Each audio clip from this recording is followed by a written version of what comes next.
শহীদের রক্তে ঝরা ভেজা এই জমিন কালীগঞ্জের জমিন। শহীদ মুস্তফা আরিফুজ্জামান, শহীদ রুহুল আমিন এই কালীগঞ্জের রাজপথে প্রশাসনের দিবালোকে প্রকাশ্য গুলিতে তারা জীবন দিয়েছে। তাদের রক্ত বন্ধ এখনো এই রাজপথ দিয়ে হাঁটলে আমাদের নাকে শহীদের রক্তের ঘ্রাণ আমরা শুনতে পাই, দেখতে পাই। এই রাজপথেই ভদ্রখালীর মাঠে ঘুমন্ত মাওলানা আশরাফুল সাবেক শিবির নেতাকে তুলে এনে নির্মমভাবে গুলি করে কালীগঞ্জের এই মাটিকে রক্তে রঞ্জিত করেছে বিগত ফ্যাসিস্ট সরকার, তার প্রেতাত্মা বাহিনীরা।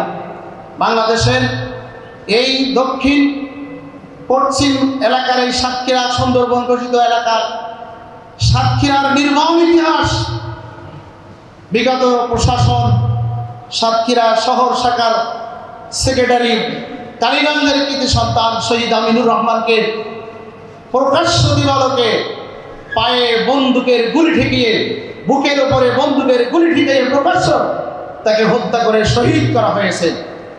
বিগত সময়ের আগেই আওয়ামী সরকার যখন দীর্ঘ সময় পরে দেশে ক্ষমতা মসনদে আসলো, সে সময় বাংলাদেশ আওয়ামী লীগের নেতৃবৃন্দ আমাদের নেতৃবৃন্দের উপরে মিছিলে হামলা করে শহীদ আলী মোস্তফাকে কালীগঞ্জের রাজপথে প্রকাশ্যে ইটের উপরে মাথা রেখে ইট দিয়ে আঘাত করে শহীদ করেছিল। এভাবেই পাঁচ জনের শহীদের রক্তে ভেজা এই কালীগঞ্জের জমিন, এই কালীগঞ্জের জমিন কোন অবস্থানে আবার নব্য ফ্যাসিস্টের হাতে আমরা ছেড়ে দিতে পারি না। এই কালীগঞ্জের প্রত্যেকটি যুবকের বুকের তাজা রক্ত যতক্ষণ বুকে ধমনীতে প্রবাহিত থাকবে ততক্ষণ পর্যন্ত নব্য ফ্যাসিস্টরা এই ময়দানে জামাত ইসলামীর উপরে, বাংলাদেশ ছাত্র শিবিরের উপরে চক্ষু রাঙিয়ে এখানে আমরা রাজপথে তাদেরকে দাঁড়াতে দেব না ইনশাআল্লাহ। এই রাজপথে যদি তাদেরকে দাঁড়াতে হয়, আমাদের বুকের উপরে তাদেরকে দাঁড়াতে হবে, নইলে আমরা সুস্থ সবল থাকতে তাদেরকে এখানে দাঁড়াতে দেব না ইনশাআল্লাহ। প্রিয় ভাইরা, আজকে আমরা জামাত ইসলামীর ব্যানারে অনেক গ্রুপবেদের নিয়ে জামাত ইসলামীর ওয়ার্ড সভাপতি সেক্রেটারি দিয়ে ঈদ পুনর্মিলন করতে পারতাম, কিন্তু আমরা কর্ম পরিষদের সিদ্ধান্ত নিয়ে আমরা যুবক বিভাগের দায়িত্ব দিয়েই আমরা যুবকদেরকে নিয়ে আজকে ঈদ পুনর্মিলন করতে চেয়েছি। এবং জেলাতে যেদিন জেলা বৈঠকে আমাদের আগামী এই আজকের এই ঈদ পুনর্মিলনীতে মেহমান চাওয়া হয়েছিল, আমরা টকবকে সবচেয়ে যুবক কর্ম পরিষদের মধ্যে সহকারী সেক্রেটারি ওমর ফারুক ভাইকে আমরা মেহমান হিসেবে চেয়েছিলাম। যা আমরা চাচ্ছি আগামী দিনের আমাদের জেলা সেক্রেটারি যুবক মানুষ কালীগঞ্জের জনপদে সবসময় খেদমত করতেছেন, আছেন আমাদের সাথে।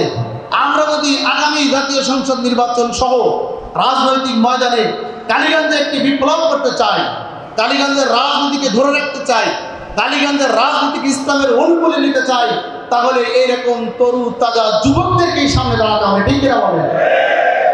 আগামী নির্বাচনে, বিগত নির্বাচনে ফ্যাসিস্ট সরকার প্রশাসনের বন্দুক দেখে দিনের ভোর রাতে কেটে নিয়েছিল, আমাদেরকে ঘর থেকে বেরোতে দেয়নি। কিন্তু আগামী যে নির্বাচন আসছে, এই নির্বাচনে কোনো ফ্যাসিস্ট সরকার বন্দুকের নল ঠেকিয়ে আমাদেরকে ঘরে আবদ্ধ করে নির্বাচনের কেন্দ্রে যাওয়া বাধা সৃষ্টি করতে পারবে না। কিন্তু আমাদের প্রতিপক্ষ যারা ময়দানে থাকবে, তারা নানাভাবে ভীতি সঞ্চার করে আমাদের গরিব দুঃখী অসহায় ধর্মপ্রাণ মানুষদেরকে ভোট কেন্দ্রে আসতে তারা নানা বাধা সৃষ্টি করবে। এই বাধা সৃষ্টি করার মোকাবেলায় এই যুব বিভাগকে, প্রত্যেকটি কালীগঞ্জের যুবককে প্রত্যেকটি ভোট কেন্দ্রের সামনেই অতন্ত্রী পাহারা সৈনিক হিসেবে দাঁড়িয়ে যেতে হবে। আল্লাহর সৈনিক হিসাবে যদি তারা জানতে পারে প্রতিটি ভোট কেন্দ্রে জামাত ইসলামীর দায়িত্বশীল যুবকেরা অবস্থান করেছে, ওই নব্য ফ্যাসিস্ট বলি আর যারাই বলি, তারা আর একটি ভোট কেন্দ্রে দখলের চেষ্টা তারা করতে সাহস করবে না। কিন্তু আমাদের যুবকরা যদি ঘুমিয়ে থাকে, বাড়িতে অবস্থান করে, ভোট কেন্দ্র ছেড়ে দেয়, আমরা পাস করে যাবো বলে, ওরা কিন্তু ব্যালট বাক্স চুরি করবে, ওরা কিন্তু ভোট কেন্দ্র দখল করবে, ওরা কিন্তু আমাদের ভোটারদেরকে নিরাপদে স্বাচ্ছন্দ্যে ভোট কেন্দ্রে আসতে দেবে না। ঠিক কিনা? এই জন্য আমাদেরকে এখন থেকে পরিকল্পনা নিতে হবে।